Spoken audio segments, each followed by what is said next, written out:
Good morning, everybody. It is Thanksgiving Thursday. Crazy to think about it. Falls perfectly on a Thursday, but how's everyone doing today? I hope you all are well. I know I am doing quite well myself. Um, Overall, though, I hope you guys are well, and if not, I do hope to make it just a little bit better. I know, I did fix some of the ad stuff, so that should hopefully be fixed. Also, if it is too loud, just tell me. Um, yeah.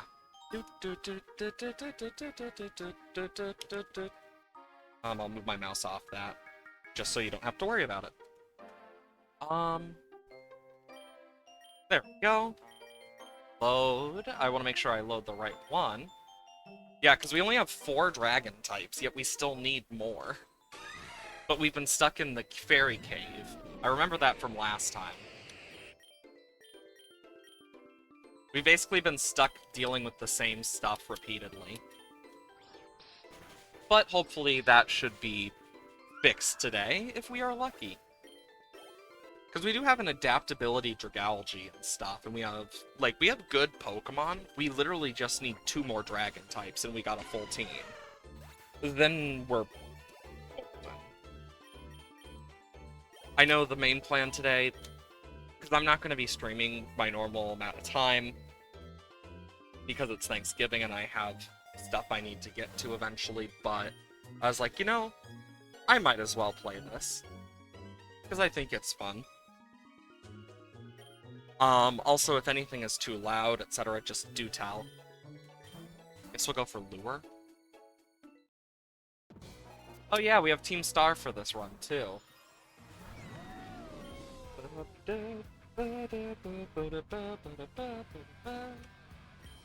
I just need to, remember all the frickin' stuff. I'll body press, because yep, it switched. I didn't think it would switch to a fairy type, though. That one actually did kind of surprise me. Because if anything, that only just made me stronger. Like, normally they don't switch a fairy type into a steel type, but I guess the dragon type, it just is like, Either that or it had nothing else against me, which is a whole other thing. Oh yeah, water type. Even if this is a 2-turn move, this still, like, ups my frickin' special attack.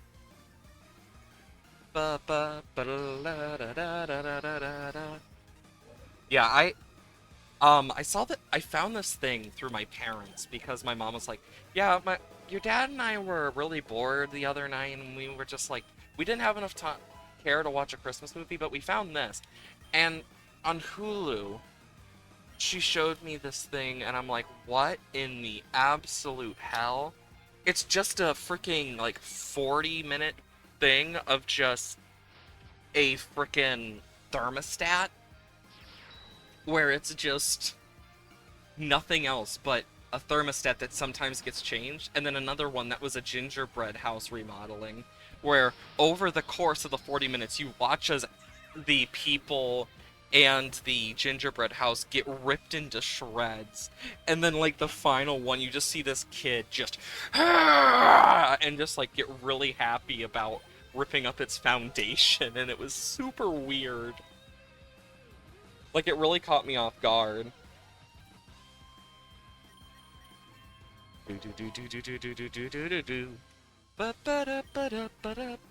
I love this music.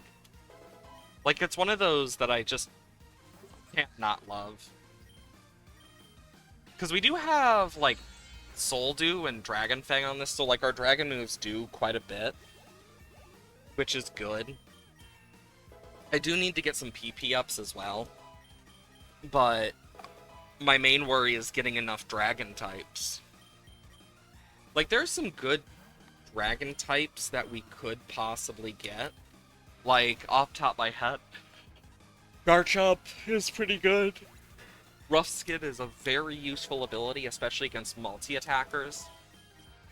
Um, Another one that's really good, Flygon due to Levitate. It's just an immunity to ground outright. Like, we already got 2 of those, technically, though. Cyclizar is good for, like, a setup mon. And I want this map, because we need it. What? Strange man tattered coat stands in your way. Hey you, I've been working on a new device to bring out Pokemon's latent power. Reminds Pokemon atoms in molecular level far more powerful form. I just need some test subjects to prove it works. I get Rogue Balls?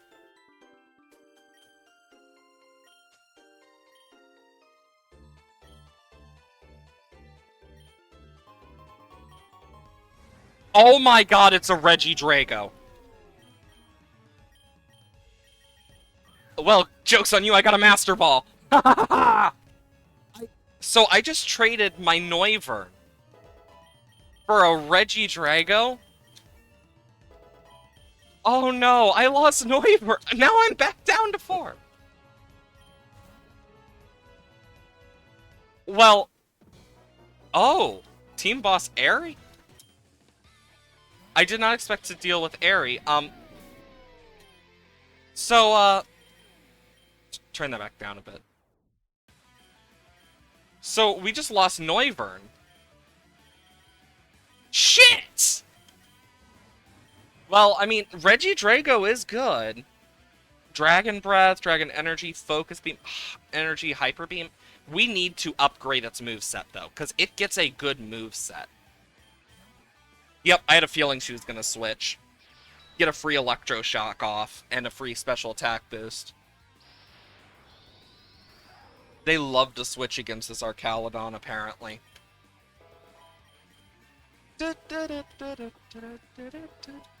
Yeah, I did not expect to get a Regidrago, but here we are. Ouch!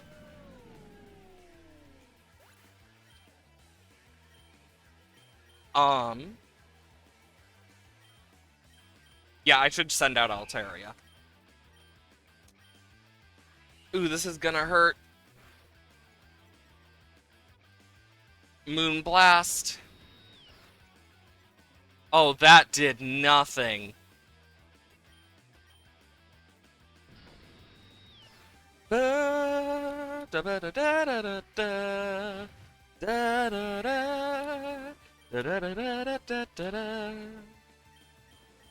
don't know if we can beat this.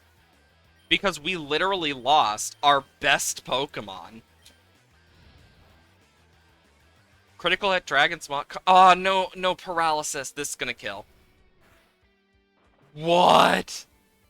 I am surprised that did not kill Regidrago. Oh my god, paralysis. That's actually really good. But there goes Regidrago. Of course it was healed of it. Well, that did get rid of its Lumberry. Scald? Yes, the burn! That halves its attack! Perfect! Of course it has a super effective move. I need to Calm Mind to get the special attack boost. It's my best chance. But if it gets a crit, I'm dead. There's no ifs, ands, or buts here. And Scald should kill now, with the burn. Okay. This is gonna be a very difficult one. Okay, Annihilate. Dragon Pulse is stab adaptability. Or I could just die to an Outrage. Damn it. We got so far. Through the last one, too. Oh, that sucks. I do want to retry it, though. Because if we are to do this, now we do have more. Unlock. Cost reduction. That's not what I meant to do. I want to do... Okay, can't unlock any of the cost reductions. But I do want to keep this guy. I think I'm gonna take Tatsugiri. Oh, but all of these are good. Damn it.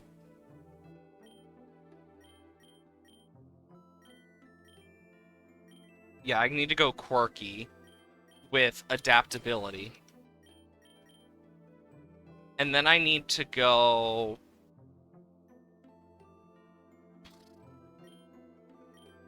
Frisk. And then do I have a good nature? Oh! I have modest on this thing. That makes me want to check this. Docile, impish, lax, hasty, naive, bold. Yeah, I'll go for docile. Actually, no. If I could do defense over... Special defense is awful. Defense over attack. Yeah, that's better. Yeah, keeping bold is better here. And then I could either take Swabloon or hope for the frickin' Mega. But yeah, now that I know this thing... Yeah, I'm gonna go for modest on this. Yeah, it has more attack IVs.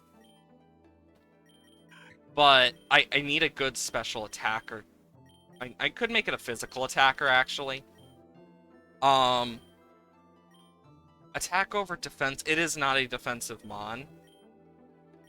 So I'm probably going to do that. And manage moves. Get rid of Nasty Plot for... Rao. And then we make a new one. Just hope. Because we can easily get through this early game. With all of these. So, we'll just speed through it. We just need to hope we can get something good early on. Like Noibat, for example, should we need to get to a Noivern. But I did unlock a new Pokemon, so I will at least say that. We did get that. We got a Regidrago to add to our team, which was totally worth it, in my opinion. Okay,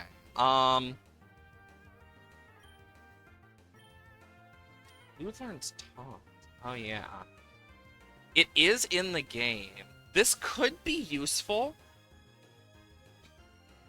Because then I can't... But the thing is, a lot of them don't like to use setup. So it's like... I mean, sometimes they do, other times they don't. It really depends on the trainer. I'll take the special attack boost for the sake of it. But we can, like, sweep through these first few levels with just Duraludon alone. Ooh, XP all perfect.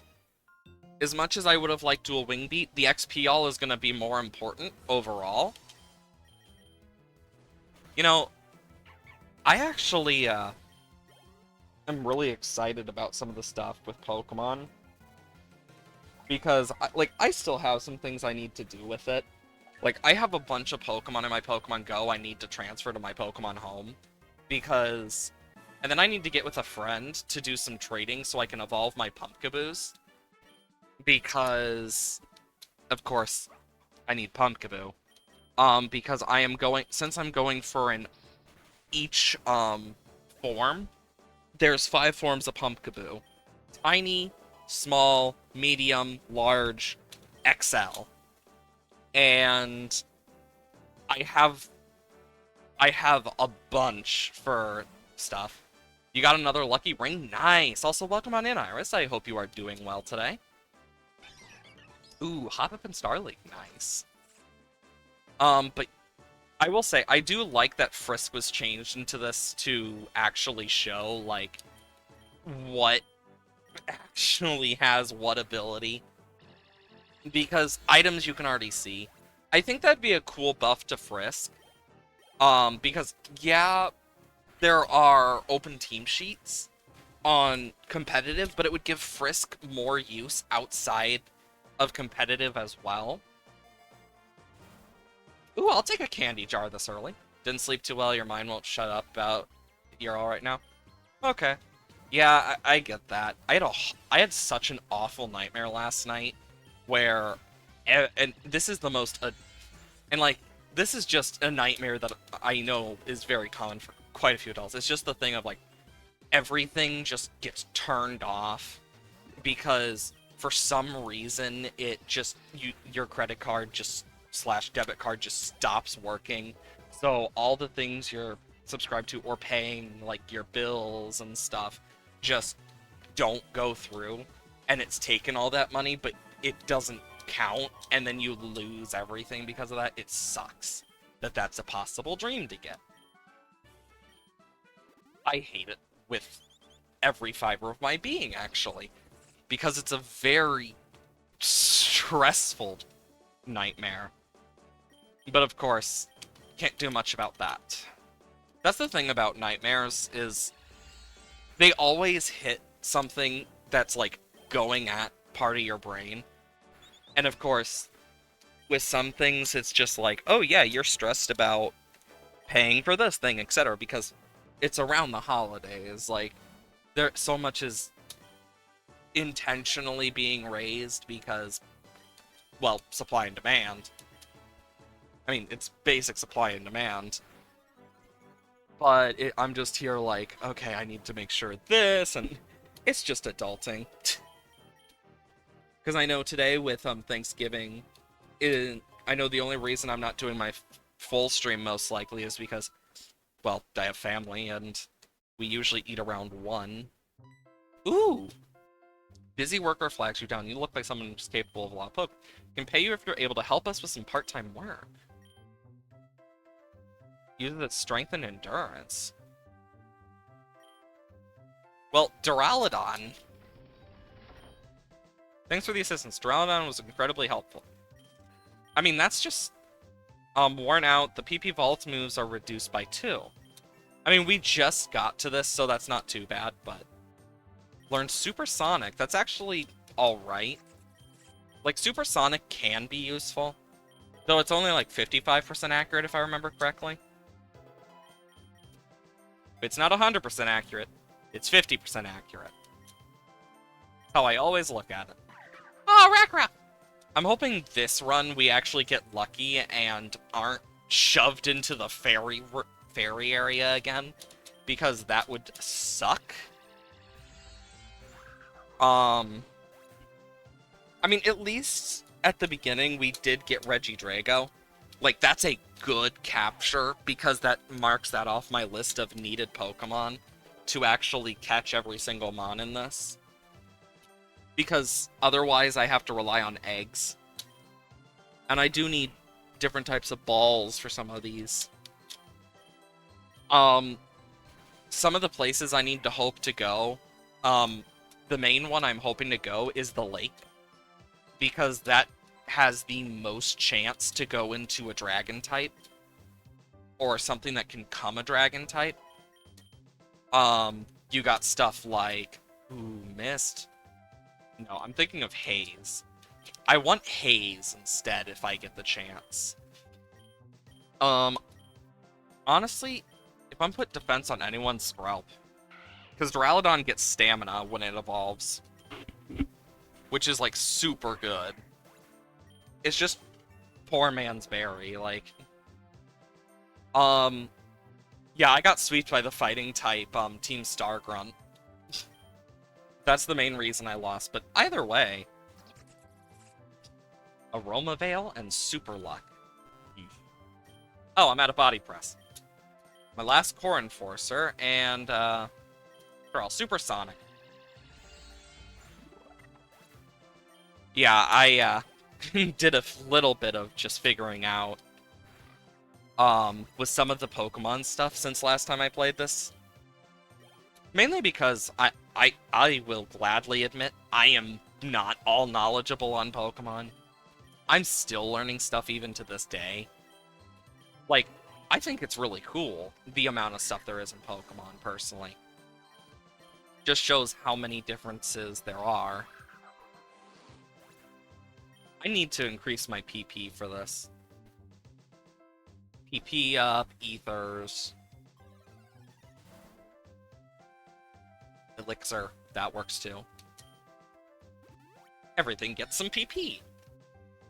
I also haven't run into a shiny in this in so long. I think the last time I ran into a shiny that wasn't from an egg in, like, the wild or a battle was one of the gym leader Pokemon, and it was specifically Watson, because he had a Raichu that just happened to be shiny, and I'm like, are you freaking serious? Of course I'm paralyzed. Yay! If only it was a dragon type. I think that's one of the hardest parts about this run, is if you don't start off with all those dragon types, you're basically fucked. Because to get to the earliest dragon type thing... Ooh, PP up. Perfect. I need that for Tachyon Cutter. So there is an actual list of what biomes you can actually find in what order they can pop up, which is more useful for, like, if you have the map, but also to tell, like, okay, this is where I'm going. And, like, I can pull up the map here, Pokerogue map. Because there's so much the cycles, because they can go back. Like, and even then, the page is outdated. Like, for some of the stuff. Because, dear God. Because they get updates quite a lot in this game, so, like, the stuff can sometimes go outdated pretty quickly. Okay, we're starting with... Okay. So this is where we're gonna have time to play with fire. This is actually perfect for me. Because the one I need, if I want only dragon types, is the Wasteland.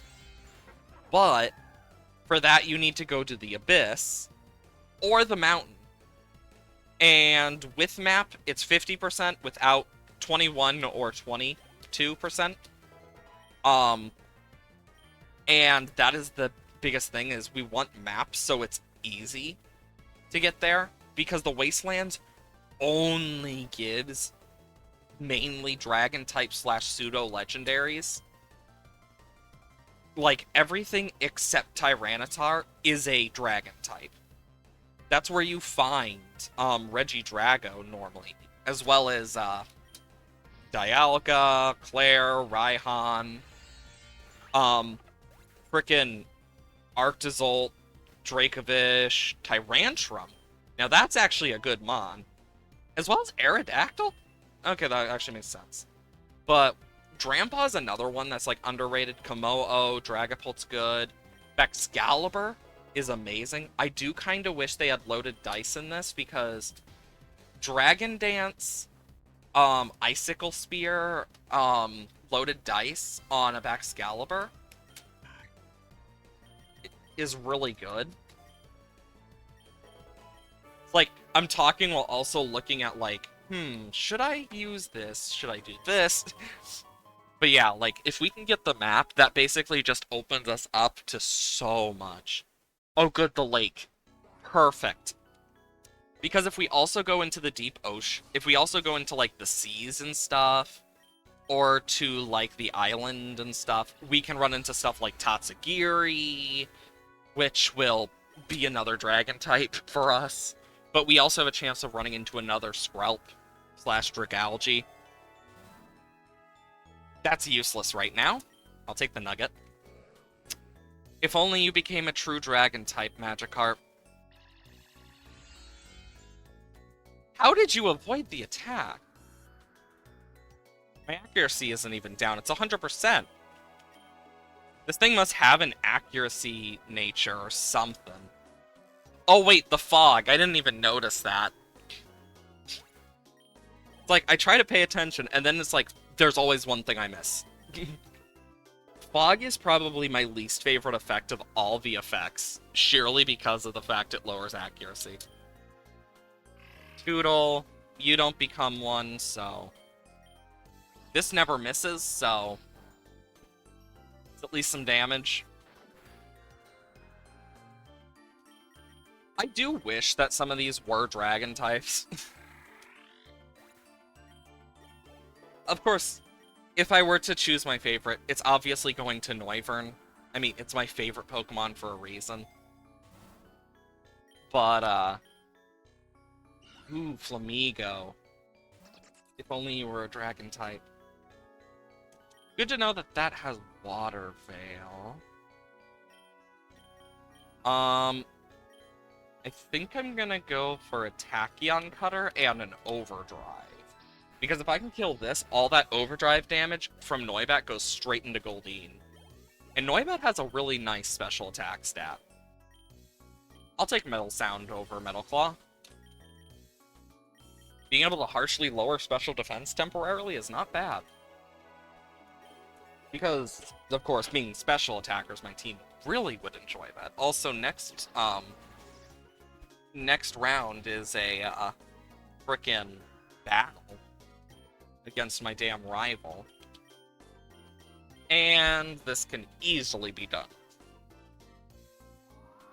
So I need to worry about Ivy.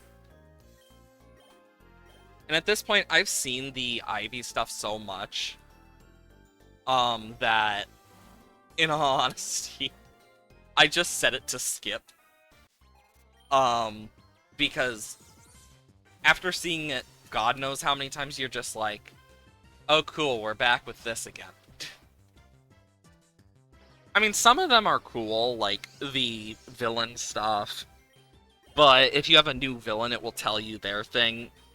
But if it's an older villain, it won't.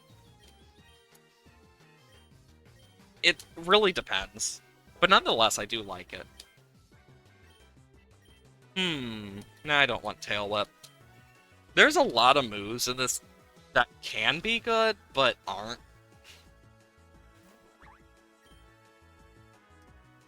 Perfect. I rather her have a Pheasant than something like Swellow, in all honesty. Because Gut Swellow is scary. And I get a lot of stuff that can cause status effects through my different Pokemon. So, yeah. I just need to be careful about a ground type, though. Because my guess... Because no matter what, she's going to have a grass type. She never gets rid of Rillaboom. Oh, nah. This round is special, and I'm trying to go for physical attack with Altaria. Ooh, another candy jar! You just love to give me all sorts of stuff, game. Stuff that I can't use. Yep, there it goes. Yeah, I know, of all the Pokemon, Noibat, it may be weak, but in this, it has some pretty nice moves. And Duraludon's just a easy sweeper early game, because, well, I mean, it's a high base stat, and it gets, like, a good set of moves as well. Yep, I had a feeling there was gonna be something like that eventually. Flamigo. It's always Flamigo. I've actually lost a lot of runs to Flamigo specifically, because despite what it looks, Flamigo can be terrifying in this. Oh yeah, light metal. Forgot I had that right now. Means that thing was gonna do something worrying. Got 4th Lucky Ring. This is getting ridiculous. Holy crap! I wish I had that type of luck with Stardew. I mean, you remember you were there for the Stardew series, Iris, so you saw how long it took me to finish Stardew and were there for it. Like, I wish I had that luck with lucky rings and like special items because we spent so long trying to get a damn auto petter and just never did before perfection. How the frick are they so good at avoiding both? But yeah, like I wish I had that type of luck on an average day because that would just make my life so much easier. Like, the only time I ever have that type of good luck is on stream. And, of course, you have the Gilded Gingers from Slime Rancher, which I had never seen before until those streams. Hell, I had never even heard of them till those streams. And then on frickin' one of the first Chaos Elementals in Terraria, just, oh, have a Rod of Discord. Like, the hell? Like, that's something that will forever just be in the back of my head as like a, how the hell did we get to this point? Because that's my stream luck in a nutshell. Either it's amazing, insane levels of luck, or it's my normal bad luck. There's not much in between.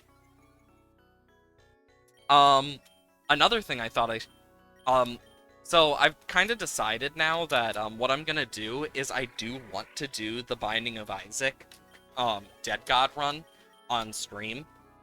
So I was playing multiplayer with my friend, and by this time I had deleted my third file because I'm like, okay, I'm gonna do the multiplayer. I will save that for the next open slot. I was using my second file with multiplayer. The game crashed. The entire file got corrupted for second file. So now I only have my first Dead God file left. So I backed up that after finding out about that. And I started doing a personal Dead God run with some self-imposed challenges on the second file because of that. But it really caught me off guard because I didn't expect it. So, was definitely interesting. I will say that.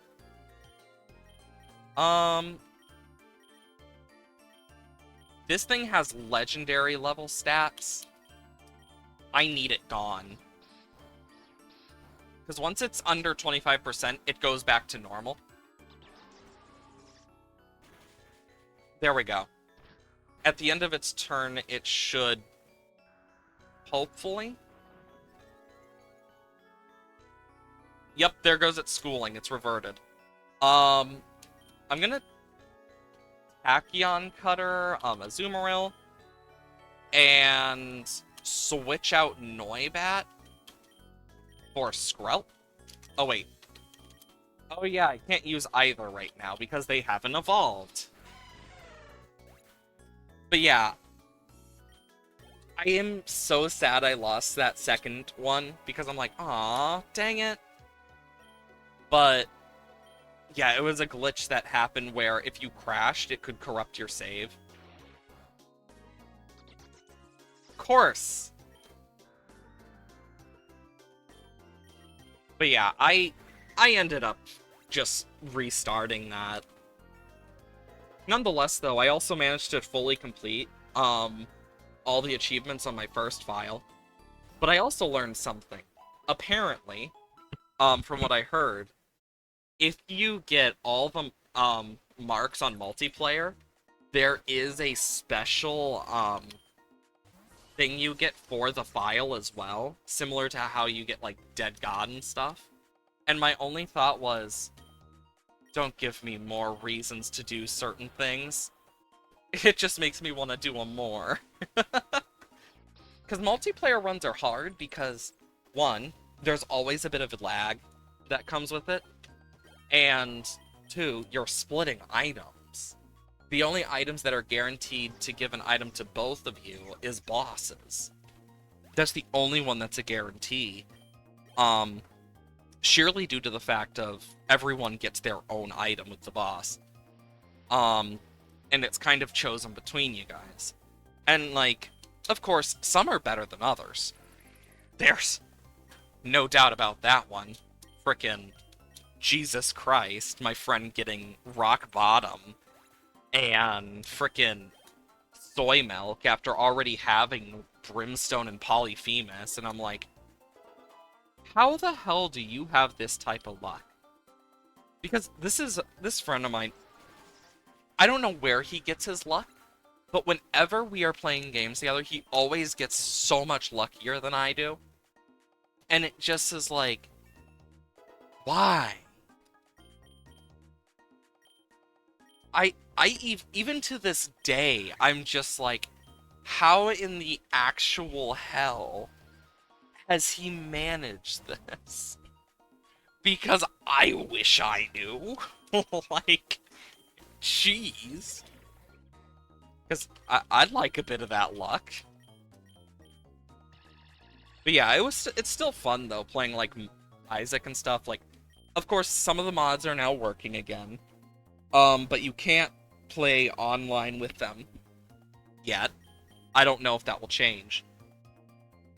Um, and until you beat Mom's Heart until you beat either Mom's Heart or Mom for the first time, I think it's Mom for the first time, you just can't use mods because it won't give you any achievements with them on. It's one of those things that's like, once you do it, it's, yeah. But nonetheless, I would like to do that on stream as well. I think it would be a fun thing to do. Ooh, Wormadam. I will say, I used to underestimate Wormadam, but over time, I have grown to realize how absolutely terrifying it is.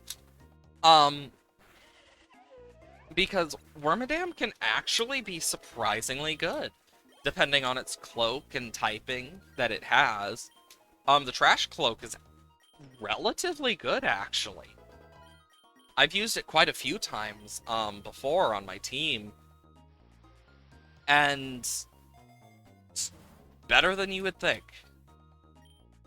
Which is weird saying out loud, especially considering that it's, well, it's a Wormadam. Like, it's not a Pokemon that's... Oh god, the Aether Foundation. I mean, at least they have good music. But it means we're gonna have to deal with some fairy types. Bum, bum, bum, bum, no. Bum, bum. Bum, ba, bum, bum, no. Bum, bum, bum, bum, bum, ba, ba, ba, ba, ba, ba, ba. Actually, it does make me curious if the final boss is going to be just another Lusamine fight. The Ultra Mother Lusamine, or Team Rainbow Rocket, because all are very possible. And I think that would be awesome to see if we can get that far for the final fight, because you get the admin, you get the boss, and then you get the boss again. Is usually how it goes. And the second time the boss appears, they usually have a buffed up team. So it makes me curious if it's gonna do that, because I say this because some people didn't like it. I personally liked the Ultra Games addition to the lore, even if they weren't all the best. But it does make me curious more about like Lusamine, and like, imagine if the two games were converged together. It would be probably one of the craziest stories in Pokemon, sheerly from just the absolute shit insanery. Like, oh yeah, you just have this eternal light being that has been tortured for hundreds of thousands of years by this civilization and drained of its light, who wants light back. And you have this obsessed woman with Ultra Beasts, all because she lost her husband, who then starts being abusive towards her kids, making her daughter wear the same thing as one of the Ultra Beasts she has been studying, creating Type Null and Savale, which were failed experiments that then became Type Null after they had masks put on them. And she inevitably uses with Nihilego and becomes like this weird thing, and then she loses her memory. Um, Similar to the father, who works at Poképelago, which was confirmed through the anime, that that is the exact look of him, which is insane. That is how we figured, like, for sure we're confirmed by that. And then you have the fact that because she lost her memory, the last thing she remembers is losing her husband, but not any of the abuse her children suffered. But her children remember it. But because of that, she gets another choice of how she's going to react. But her children are older now, which adds a whole nother level of, like, intrigue. Because before all of the Ultra Space stuff and her going crazy, she was a good mother. The anime confirms that, which is insane to think out loud and say. But it's been confirmed, and I find that if they get that second, I kind of want to know what would happen as like a side thing. But then it also shows that like Looker is from an Ultra wormhole and stuff. Then you also have the whole thing with one of the Battle Frontier brains getting sent back into time in quotations, because it's technically it'd be forward in time by a bit, and then forgetting her, and then losing her memories because of the Ultra wormholes.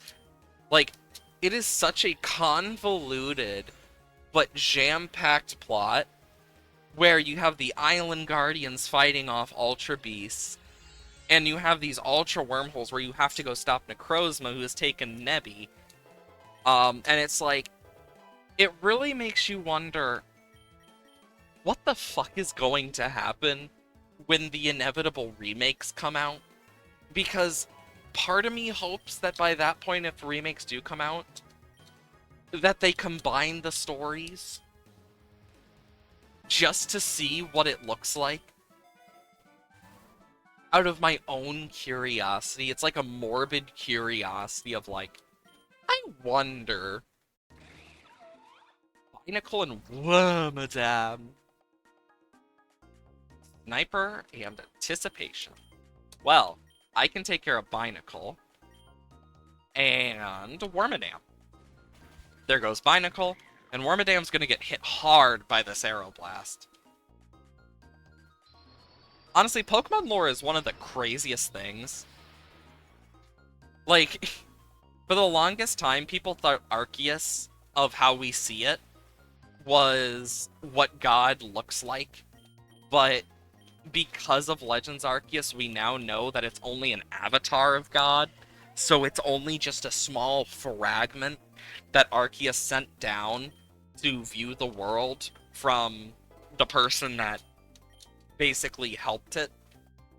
Which, dear God, that's terrifying. But it's also like, dear God, what is actual Arceus looks like then? I mean, it's basically God, so I doubt it's something that we could fully understand. So it's probably one of those things of, yeah, no, you're not allowed to understand this. Which, fair. I get that. It adds more to the intrigue, at least, so there is that. We are in the sea. Next will be under the sea, I bet. Knowing my luck? Under the sea. Tentacool and Poliwhirl? Boy, I really wish I would find a dragon type. Oh boy. A Salamence type would be nice. Anybody remember when Google used to label dragon type as Salamence type? Because I remember that. Like, the whole Salamence type. It does make you wonder. Who inevitably changed it? Because part of me kind of wants to know, out of that just little bit of curiosity. Ghosts. Ooh, Pyukumuku. Shit, I can't kill this thing in one hit safely. So, the thing about Pyukumuku's ability is, no matter if it is physical or special, its ability will always deal the amount of damage as the hit that took it out, and I'm quite sure it's percentage-wise, too. But Pyukumuku also has a lot of HP, so it is actually a scary mon. That's one of the things about Pyukumuku that actually scares me, is just, it can sweep a team if you aren't careful. Especially now that Revival Blessing exists. Because if you have, like Ravska and Palmot with Revival Blessing, it can just take out a good chunk of the team. Just like, I don't like you. And boom, there goes half your team. It's terrifying, because it also learns, like, Recover. It learns all sorts of recovery moves. And I'm quite sure it even gets a move that heals its status effects, which is even crazier. And that's why we are always careful. Inner's Out. Because Inner's Out is actually a scarily good ability. It can very easily just overall overtake Pokemon.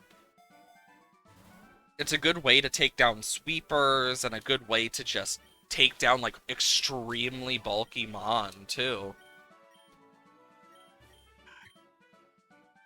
You know, I'm just gonna take Cotton Guard. After getting absolutely destroyed by that frickin' Revavroom, I don't trust myself to not die anymore. Oh no, Safeguard, oh no. Honestly, I am surprised that they have yet to add, like, an ability or something that puts up Safeguard. Or, like, a ability that puts up Safeguard with something else, like a move. Because you got stuff like that for all sorts of things already. Except for Safeguard and, like, of course, Reflect and Light Screen. But Safeguard, what it does is it just protects you from status moves. Same thing with Wonder Room. Like, Trick Room and stuff have their own things and their own ways and their own uses, but Wonder Room's barely used. It was, like, very little used because of just how awful it was in a lot of formats. But Safeguard, if it actually had a better way than wasting a turn to set up a Safeguard that only lasts for, like, God, I don't even know. Oh, my defense is lowered. I didn't even notice that. Yeah, Safeguard lasts for 5 turns. But, like, if it I'm quite sure it only lasts for 3 in the actual game. I am taking Haze. I'm sorry, Cotton Guard, but actually no, I'm gonna get rid of Disarming Voice, because Haze is good. Because being able to eliminate all stat changes is gonna be great for the final boss, but also just the game in general. Oh no, I shard. Overdrive's gonna do quite a bit. While Lapras is bulky, Simipour is quite literally very weak. That's its biggest flaw, is the lack of just defense. And there goes Noibat. And just Core Enforcer it. Yeah, I kind of expected that. Kind of half expected it. I know, I believe... Oh, there we go. Swablu's evolving. We got our second Dragon type! Finally!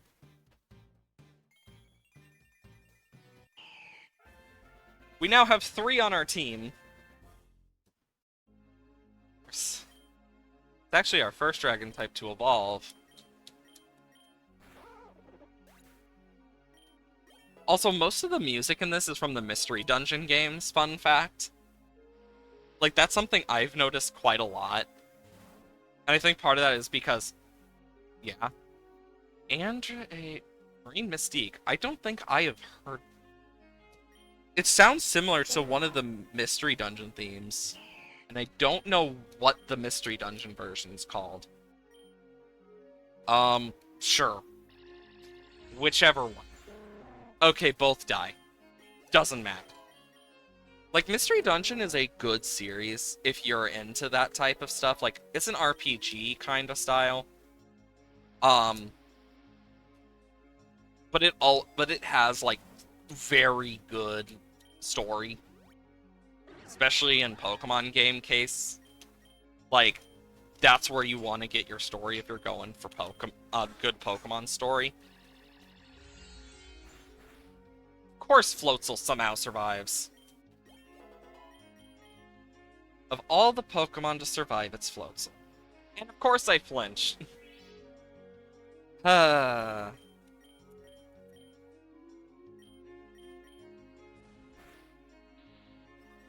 damn it. Okay. Body Press will kill, and I can Cotton Guard again to get my defense up more. I mean, Cotton Guard is useful to get that defense up.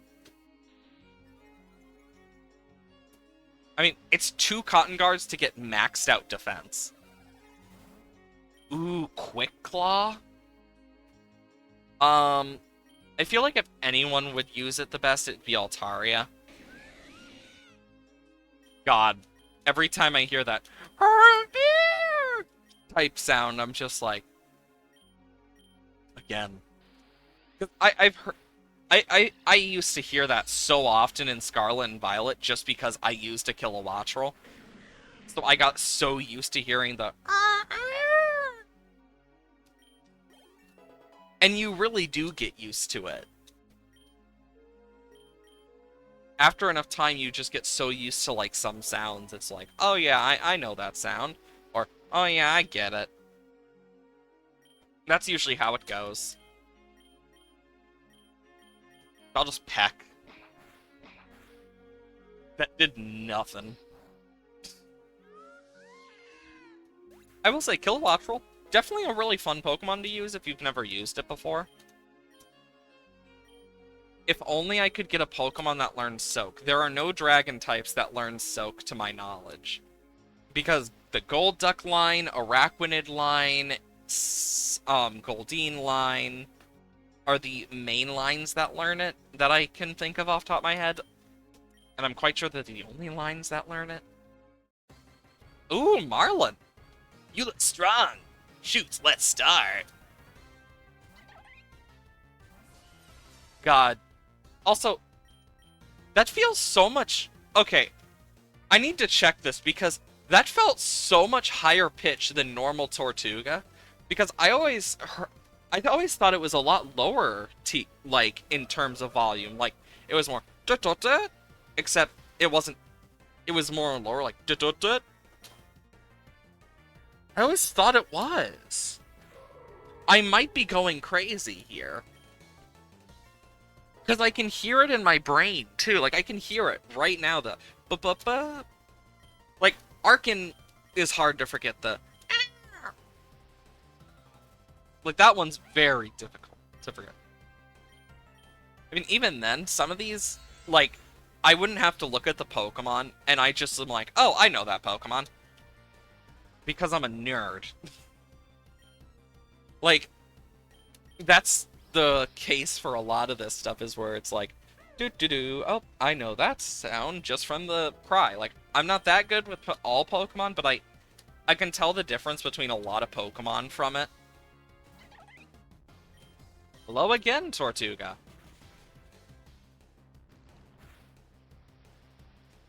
Like, Tortuga has such a, like, memorable one for me that it's like... It just feels weird hearing it, like, in my... Like, in a higher pitch. And it makes me want to actually look up, the Tortuga cry. And I'm going to do that. Tortuga cry. Tortuga cry. Pokemon. I need to hear this. I was right! It is lower pitched. I was right about the Tortuga thing. It was lower pitched. Hi, Atra. I hope you're doing well. Huge berry bush near the Pokemon. Not Duraludon. I'd rather battle, because Duraludon is not faster than Basculin. I know this for a fact. Basculin is a very fast Pokemon. Thankfully, it did not have adaptability. Its ability was suppressed, too. Honestly, that's such a nice secondary effect. Suppressing an ability like that. Of course it raises its defense. I'll just Core Enforcer again. And there goes my defense. Oh, I accidentally hit my Windows button. Because it's like right next to my Shift button to check. And the C button. Yeah, it's still weird to me, because outside of this keyboard, I don't use anything that has, like, RGB. So, like, whenever I'm using it, and, like, there's almost this internal, like, distraction for me whenever I'm using it, just because the RGB, and I'm like, what? And it's like, I know it's there every time I look at it, yet somehow my brain just always looks at it and goes, when did that start? It's like... And it's not a changeable one for me. Otherwise, I would probably have it set so that, like, it is affected by Terraria and stuff. Because fun fact about Terraria, it can actually do that. I'm gonna body press and overdrive Huntail because that should kill it. Yep, there it goes. I mean, we can get some dragon types down here, hopefully. Keyword is hopefully. I swear to God, though, if we get sent to the damn ice caves again, I think I might just lose it. Like, unironically, I might just lose it, because... Oh my god. Screech. Lowering defenses is not really useful. Most of my team are special attack, or... Jesus. Yeah. I mean, these two are just really good at taking out, like... And there goes Noibat. Sends to Ice Cave. I hope not. Because last time we did this challenge, and even the beginning of this stream, like, we got sent to the Ice Cave.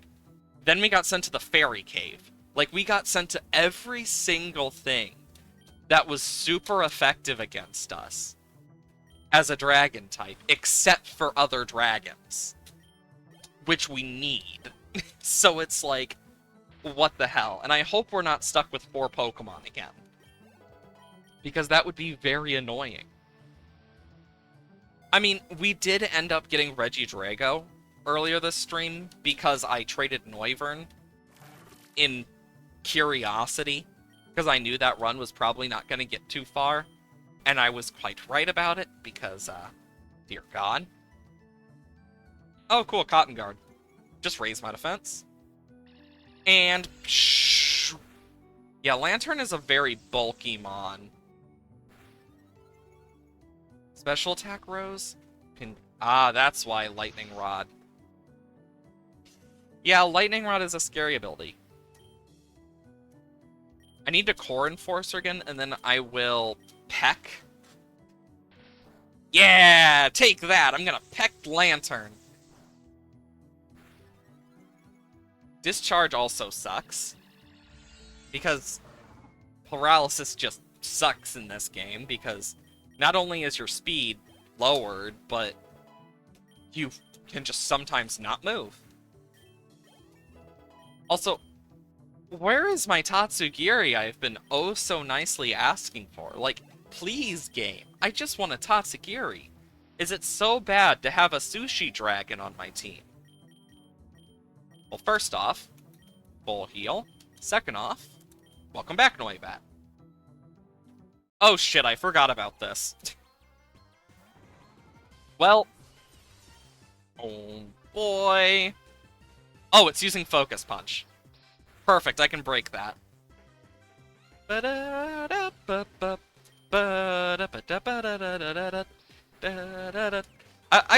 I love hearing the black and white rival theme. Just brings back a lot of good memories because it's one of my favorite rival themes in the Pokemon series just because it fits Bianca so well. And of course it does fit Cheren pretty well too because they're friends since childhood. Okay, that makes sense.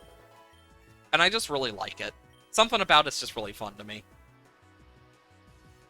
Just feels very peppy and... Ooh, female and pheasant. If only that actually affected anything. Bonk. Bonk. What worries me is other dragon types, ice types, and fairy types. Since we're against the Aether Foundation... It's kinda like... Uh-oh. I think I can get rid of Peck just for that. Hamana, hamana, hamana, hamana, hamana. Basically. You know, Roost could be good. Also, the fact that I can even remember that Roost is at that level. What you say is random. I mean, let's be honest. A lot of people say random stuff. You bitch. That's what you get for not giving me a Frigibax. I love Frigibax. Yeah, I say random stuff all the time.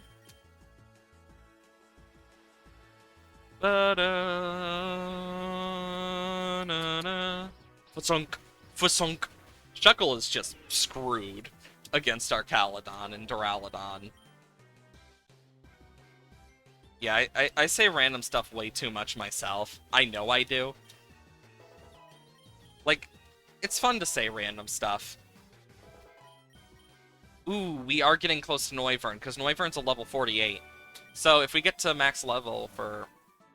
Oh my god, Eviolite for Duraludon. Perfect. That gives me more defense. So my body press does a lot more. Are you fucking serious? How have you gotten 5 lucky rings, Iris? How in the absolute hell? That's your 5th one! God, I wish I had that luck. I mean, and I know that, like, 50-50 you know who I'm talking about, but there's one thing I never forget, and it's this... I remember seeing it from a, random YouTube video a long while back, because I had Stardew in the background while working, and I just hear panning with Boxio, and I'm just like, what the fuck happened? Like, it's just talking about normal stuff going on in this like long video, and then I just hear that, and I'm like, what the hell did I just... What? What did I miss? I was like, what? You have a dog in Star, you named it Skuru? Nice. You know, Stardew is one of those games that I just love. Like, there's just part of me that never can fully not love part of it.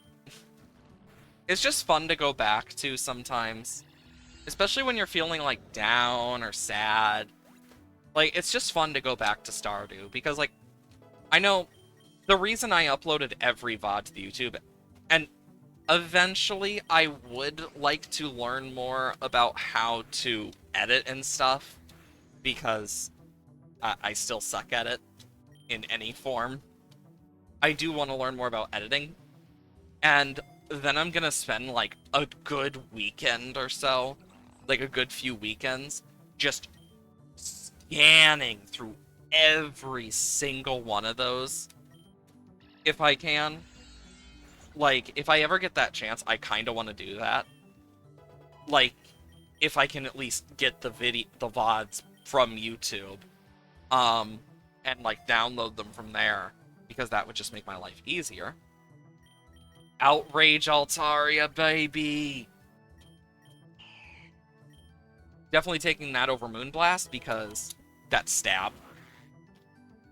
But it does make me kind of curious about, like, I wonder how many hours in total I could go through, because it's a modded Stardew run that went to perfection and through a major update, and it's like, there's a good few hundred hours there, so it would take a long time, but even uploading it as, like, a several-part supercut just sounds so fun, because, one, people are more likely to watch it, and two, it adds a whole new level to the thing of, like, yeah, we actually can put some of this stuff into supercuts when I get time.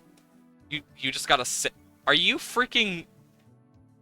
How are you getting so many damn lucky rings? What? 6? Yeah, like, it's not beneficial anymore. It just exists. Like, I think you can sell them to the, Hunters Guild. And I know if you have the upgrades to the trash can, you can sell them through there. But even then, at this point, it is not even helpful for you. Like, you shouldn't be wasting all your luck on this. You should go and freaking get, like, a lottery ticket. Like, Jesus. I mean, to get 6 of these, they're only worth, like, 100 gold. I mean, yeah, even then, it does mean you can do several variations of lucky rings, at least. Also, we need to worry about all this shit. I did not expect to have to do this, though. Do. Oh, there goes Corsola. I will say, I do like how, like, I don't know who the sprite artists are for all these, but I really want to know, because some of this animated stuff is so good. And then there's Noivern. Like, you could at least add a little more... Like, look how cute Skrelp looks. And Dragalge. Like, Dragalge looks so cool in its animation. It's like, vroom. Noivern just looks like it's, like, bad at flapping its wings. Like, if I go to Noivern and Summary, see what I mean? Doesn't it kind of look like it's bad at flapping its wings? Like, some of them definitely don't translate well into it, but others translate way better. Altaria, please do not attack Duraludon. I've seen it happen before.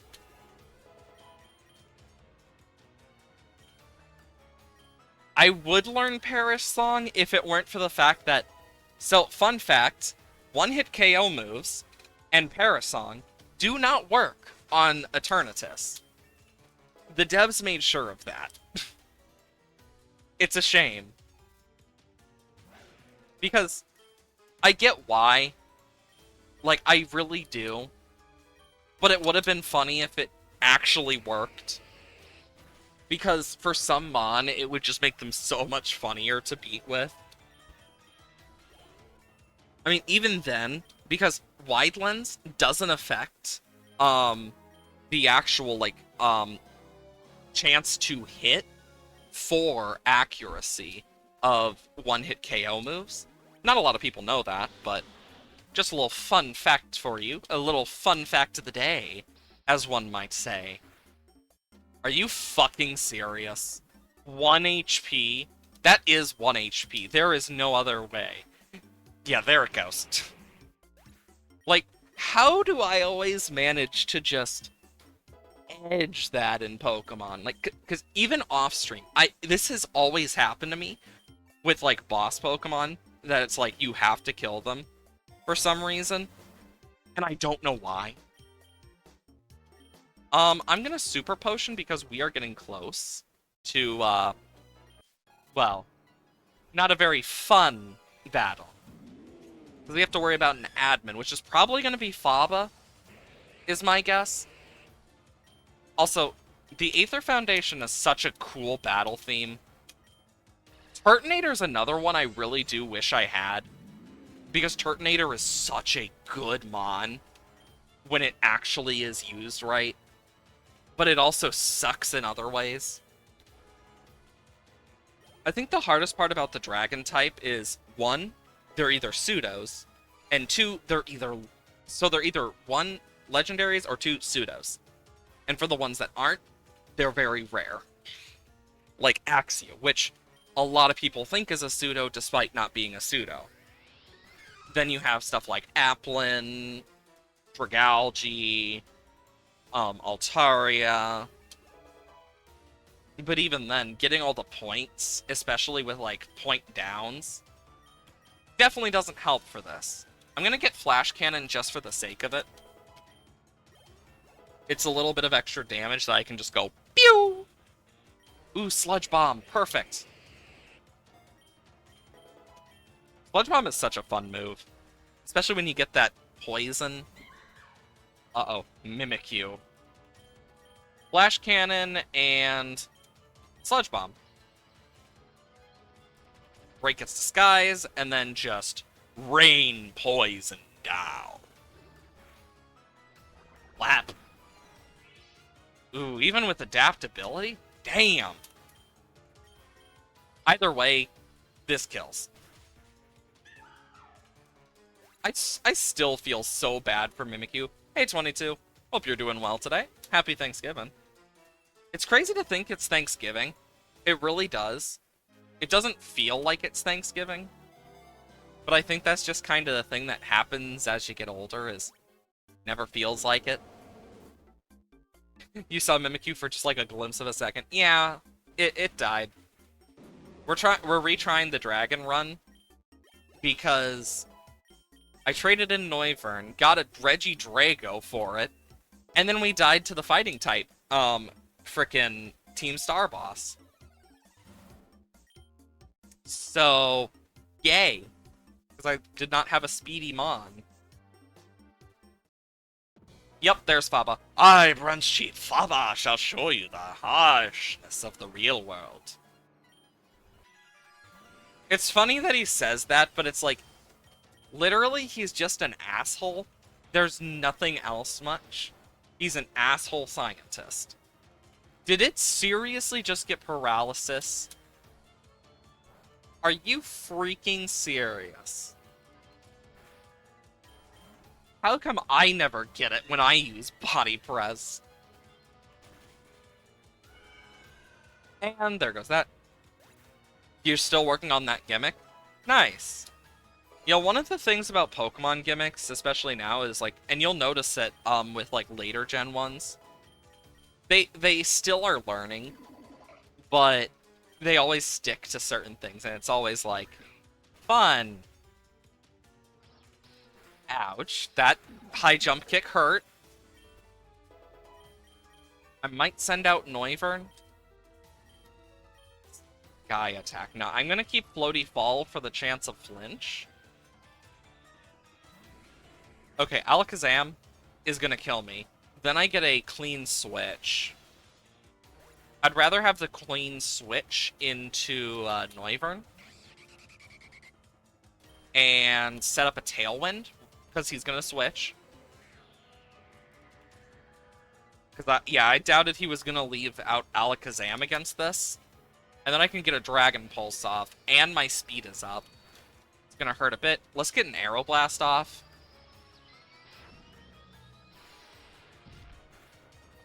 The issue with Hypno is it's such a specially defensive mon that it's just kind of like, wow. You found a solution to one of your problems? Nice! It's always nice when that happens. I'm gonna keep Aeroblast because it's better. There goes my Tailwind. I'll just Dragon Pulse. Because the Tailwind was to make sure I outsped if he had another Pokemon that was really fast. Oh hey, Alolan Executor. Well, this is stab super effective as well, so this should kill. Boom. You make a region that's focused on double battling. Honestly, I really wish they would do that again. Catching Charm, that's new. critical catch chance. That's actually kind of cool. They added a whole new thing. I didn't even know about that. Gotta love it when they add something new and cool. Guard split. Ooh. Yeah, that hurts. I'll just... Overdrive is the only way I can hit Carbink. And then I'll just Sludge Bomb Graveler. But yeah, like, I would love to see them do some more, like, focus on double battles in the main games. I think it would be fun. Reviver Seed. I'll put that on Altaria. This fucker.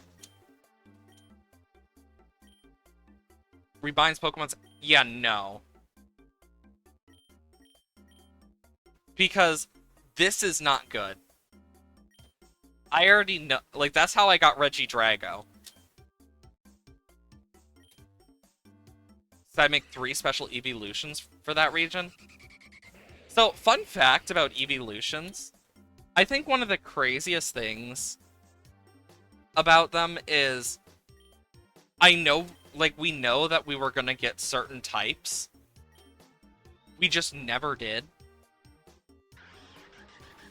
Which is just crazy. I mean, I would love to see more evolutions, because of all Pokemon, I feel like Eevee would deserve it the most. Because, of course, it's going to. That's how they look at it. Also, we finally got another Dragon type! It may be a, repeat, but it's something.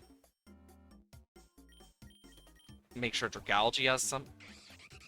Another Noivern! We're frisking each other, too! Jesus! That sounds really wrong now that I say that out loud.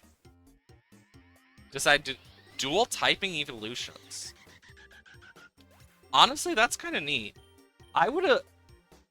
Because for me, my thought, when it comes to, like, dual-type evolutions, is to make it so, like, it's an evolution of one of the originals. Like, that's usually how I do it. Whenever I'm like, that could be fun. Like, Jolteon and Flareon have very possible ways they can go about it. Oh, there goes Altaria. Oh, Altaria lived? This gonna hurt. Yep, there goes Noivern. I'm not gonna have 3 Noiverns. I'm not insane.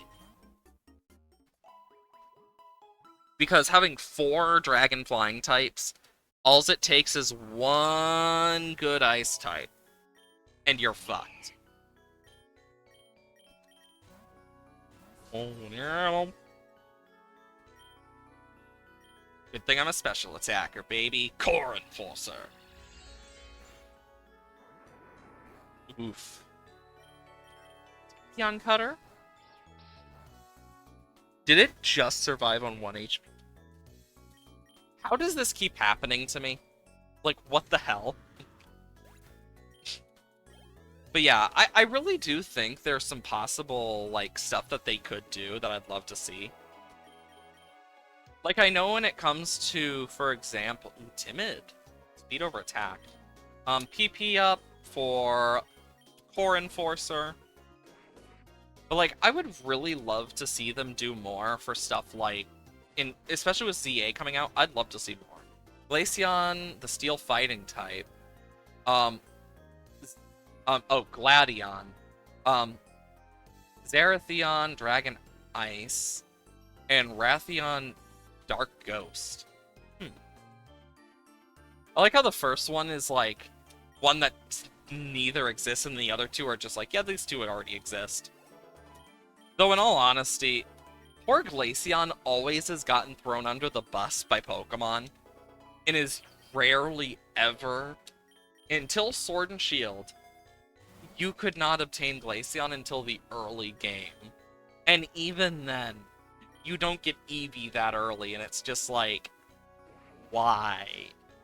Like, Of all the evolutions, Vaporeon is usually the best choice overall because of the amount of adaptability it gets as a water type, which is just crazy because it has a good move pool, it has a surprising amount of bulk, but it also is just overall good. Noivern 2.0. You're Noivern evolved to Noivern. Cool. I do want to give this thing a bit more, so it's not completely, like, I'll take an XP Charm. Oh, and Teleon.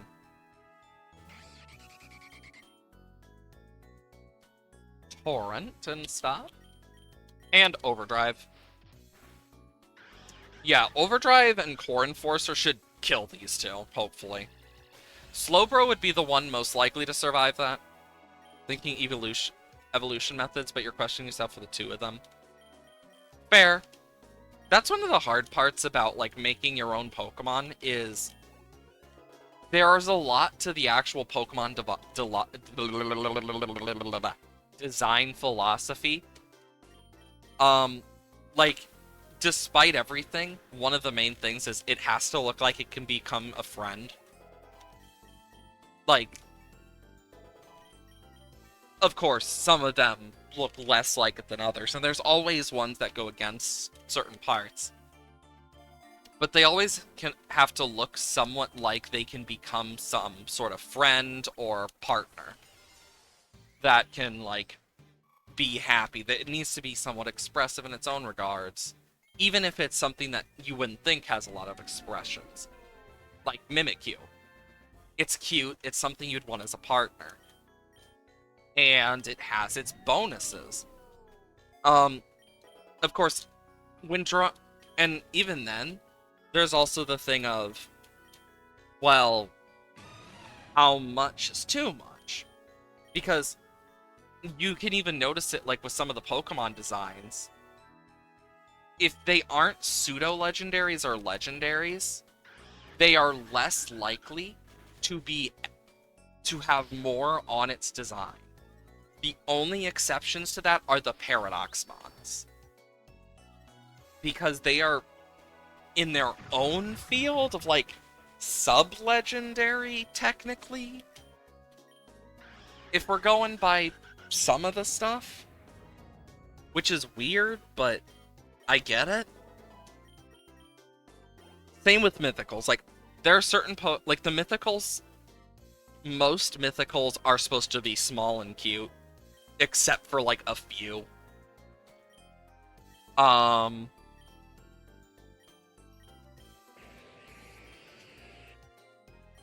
It's a risk, but I think I'm gonna do it. Gladion, via negative emotions, in an ice cave with a dragon type on your team, and worse than is Rathion, ends up fainting a certain amount of time or getting hit by a ghost type curse. I think one of the things that Pokemon really doesn't do anymore is use stones. Like, there was one I did create, and I just haven't, like, gotten a full drawing done of it. But I've gotten, like, sketches done. And that's an evolution for Parasect. Parasect is such a Pokemon, but I had the idea of, like, okay, we are in a Pokemon world here. We have stones. The stones are not used. Either a Dusk Stone or a Dawn Stone would work pretty well for it. Possibly a Moonstone. But I personally think a Dusk Stone would work best. And basically, because Parasect is being taken over by a fungus, so the idea is, instead of being a grass bug type, it becomes a bug ghost type. And the whole thing is, it has taken over the mushrooms on its body and won the war against it, so it is now able to control the mushrooms to its will, like the mushrooms once did to it. Which is honestly a cool idea, but I still have more I want to do with it. But, like, that was kind of my main idea. And, like, give it an ability where it gets, like, something like Effect Spore. You want to see art of it? Yeah, that's why I've been managing to do, because Paras is crab-like, but it is also based off the fungus that takes over ants. And if you know anything about those, it's like a zombie virus. That's why I'm like, okay, I got some good ideas here. And I think it would be really fun to actually do stuff like that. Because I think a lot of people would love to see some of those older Pokemon that just don't get love actually get love. And it could be a Pokemon that's like, it's slow and bulky because it's like taken over, so it uses the mushrooms. But it's like mid-speed maybe. But its main, like, strength comes from the whole fact of the matter that it's more support-based. It becomes a support mon. Like, it leans more into the support. Like, its main abilities I can see would be, like, Effect Spore, and what I would probably call, Fungal Control. Which would basically give it stab on grass-type moves. But I could see it getting moves like Pollen Puff and Spore, which already is gotten by that line. And being like mid-speed, it would give Amoonguss a bit of a run for its money. But also, Grass Ghost is an alright type. Like, it's not the best, it's not the worst. It's weak to Dark, Fire, Flying, Ice, Bug, which is, yeah. But because it's Bug Ghost, whole different thing. That's why I chose Bug Ghost instead.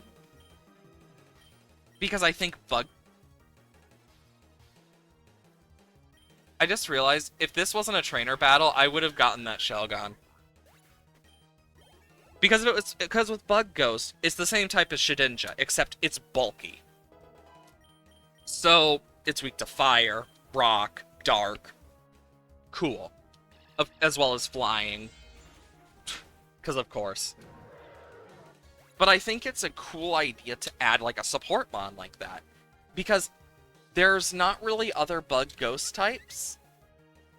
Other than... that I can think of off the top of my head. Other than that. So I think it would add not only quite a bit to just the first gen mons that get overlooked. In like any form. But it also adds a lot to, like, the type chart. Like, I love creating some Pokemon, like, in my head and, like, sketching it out. But, because of how Parasect looks, I was actually gonna use a thing, where the mushrooms have, like, receded a bit. In a way where it's balancing on, like, a mushroom tail on its back. Instead, so like the mushroom is moved farther down its body to the tail, where its claws are out, like it's using it like a bunker. Like that was my kind of thought behind it, was it's using like a giant mushroom as like a bunker. And its eyes now actually have like the pupils back and stuff like that. Aegislash spinning. Jeez. Because Aegislash is the last Pokemon that has used a Dusk Stone. Another stone type that is never used, Dawnstone. 2 Pokemon use Dawnstone. Female Snorunt to Frostlass. And male Kirlia to frickin' Gallade. Nothing else uses it. Why? I always found that dumb. And so... one of my ideas was, like, let's look at some of the Pokemon that are usually forgotten about or overlooked. And then I thought about it. Maractus. It is overlooked a lot. Why not give it an evolution with a Dawnstone? And, like, Sunstone is the obvious one. But if using a Dawnstone, you could turn it into a different type of cactus, but also there are specific things with Dawn, like as a time of day, that could be used with it. And I'd like to see it, because Maractus is a Maraca cactus, and it dances and stuff. I'd love to see them, like, lean more into the dancing and give it, like, the dancer ability as one of its abilities. I think that would be so cool. Just to see, like, some of the Mon that just get overlooked a lot get love. Like, Duraludon, literally next generation, gets a freaking evolution and becomes the first ever two-stage pseudo, technically. Or, well, 600s club, because that's more accurate to what it really is, but I think it's cool. Hello, Crasher Wake. Ba ba da da ba ba ba ba da da ba ba ba ba da da. Yeah, because he likes to set up the rain, so I'm just using Electroshock. Because if he sets up the rain, it just hurts him.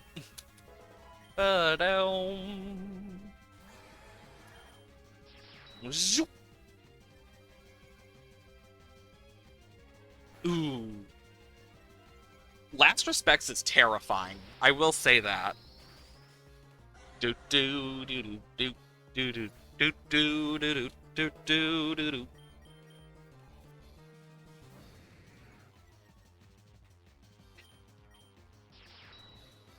Like, I'm probably not gonna survive this Gyarados, but oh yeah, Earthquake is gonna kill me. But I still, like, swam through them. Swam. I don't know why I just, like, pulled that in, like, into a longer word than it needed to be. Just something about me was like, swam.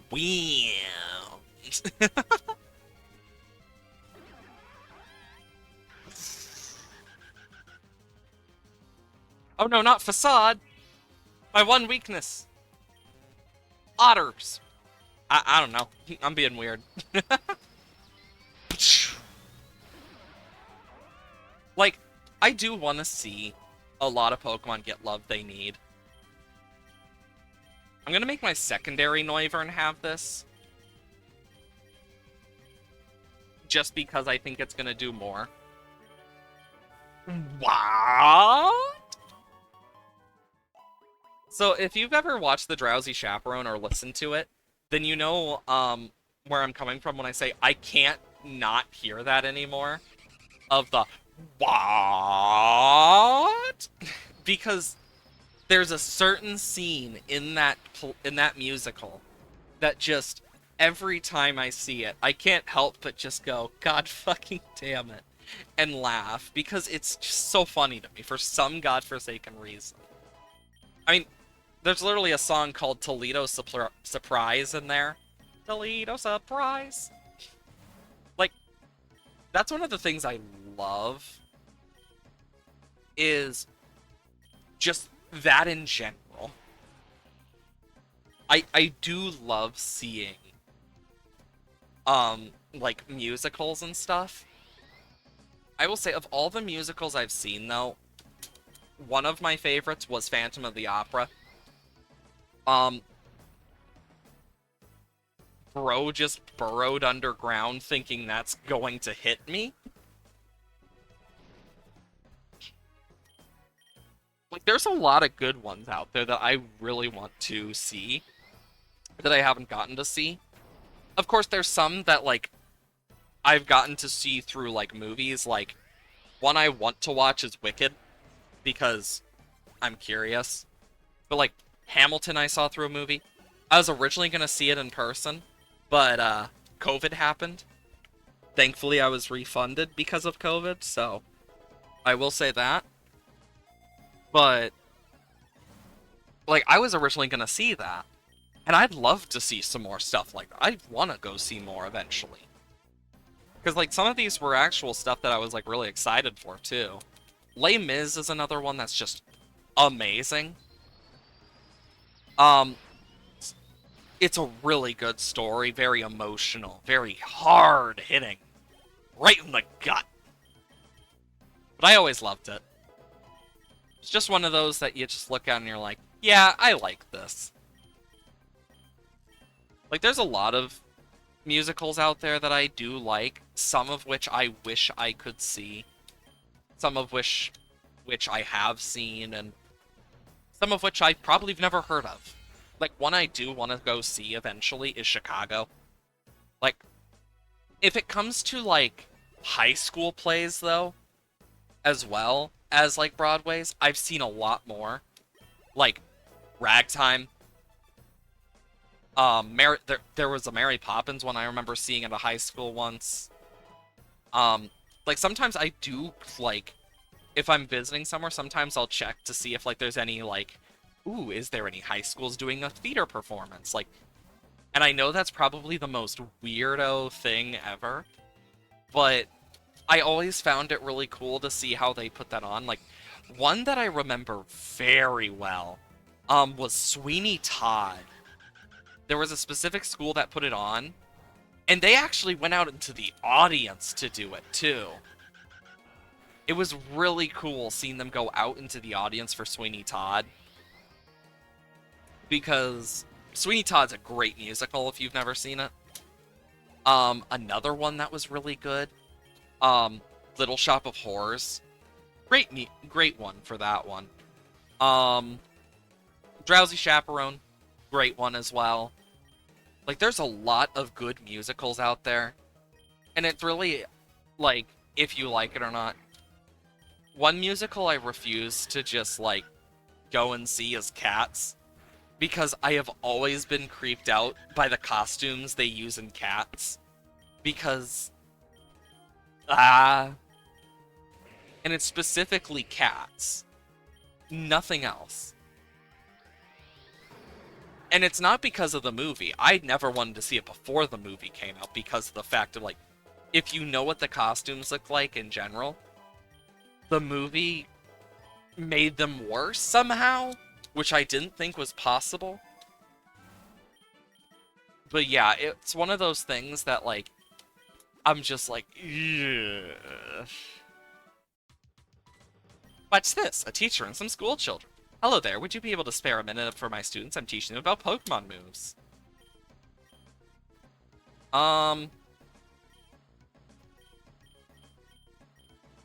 And I will use Core Enforcer. Thank you so much for your kindness. Gain some experience. I love that, like, there's little events now in this. I remember the early days when there wasn't. Oh my god. Rarer candy. Perfect. Now that's a sound. You know, it's crazy how I have dragon types, but I don't have a lot for, frickin' steel types. Like, I just find that kinda sad. Because it's like, of all the types I need, steel is the one I really shouldn't have as many issues with as I do. Because a lot of dragon types learn fire moves. Like, a lot of dragon types. Ooh, rare candy. Could do that. Ooh, this could actually be really good for our Caledon. Wheezing. Neutralizing gas. Luck can't save me from forgetting to harvest flowers before the seasons change. Aw, that sucks. Yeah, I do that. I used to do that a lot when I first started playing. I remember that happened a lot more. Even now, I still forget sometimes. Like, when it comes to certain crops, I just am like, oh shit, I forgot about that. Especially when you're in later game, you just start forgetting. Especially when you have the island unlocked, like, it's so easy to forget. You're telling me I could get Meteor Beam, which is technically worse than what I have in terms of Electro Shot, just because I can make mine instant if I have rain. And it does more damage. And it's 100% accurate. Ba, ba, ba, ba, ba, ba, ba. There goes Boltund. I'm sorry, doggo. Oh my god, he has dogs. I'm so sorry. I'm so sorry. I'm sorry, puppies. Okay, now I'm not sorry. Not for this one.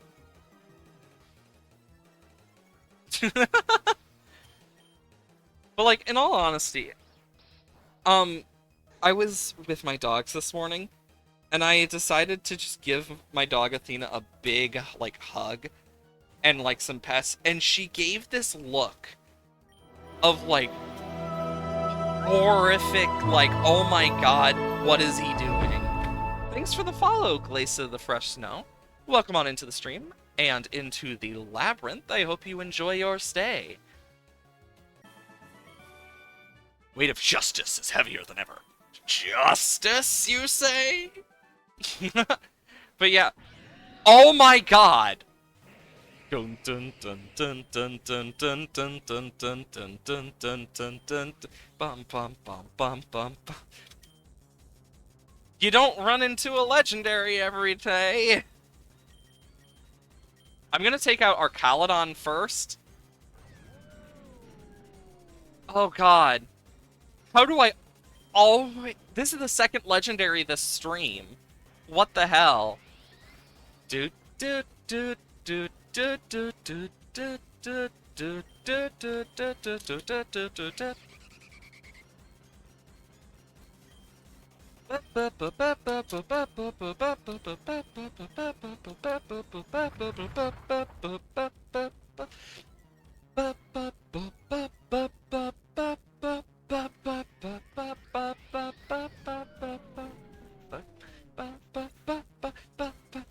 I don't know what it is about the Swords of Justice theme that just like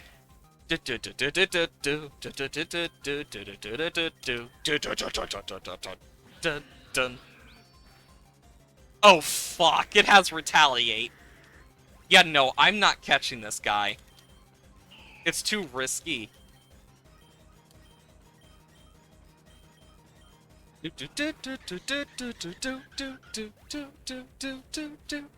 Yeah, this guy is scary.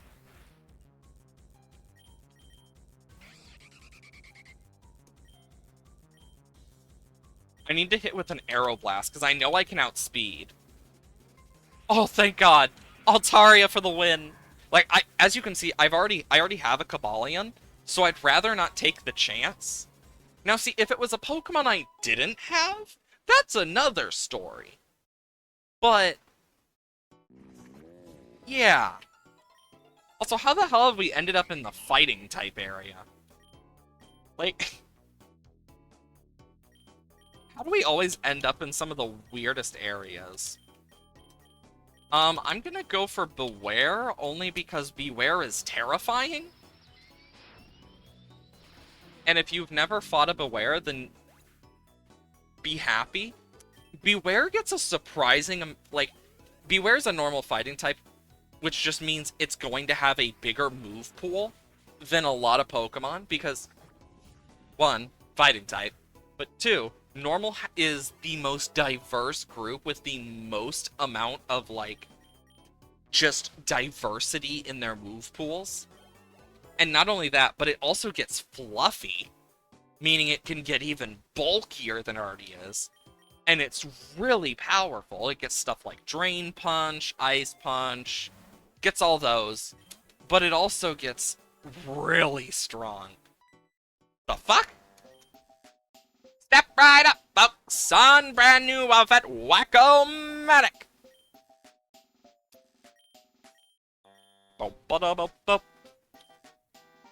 Do do do.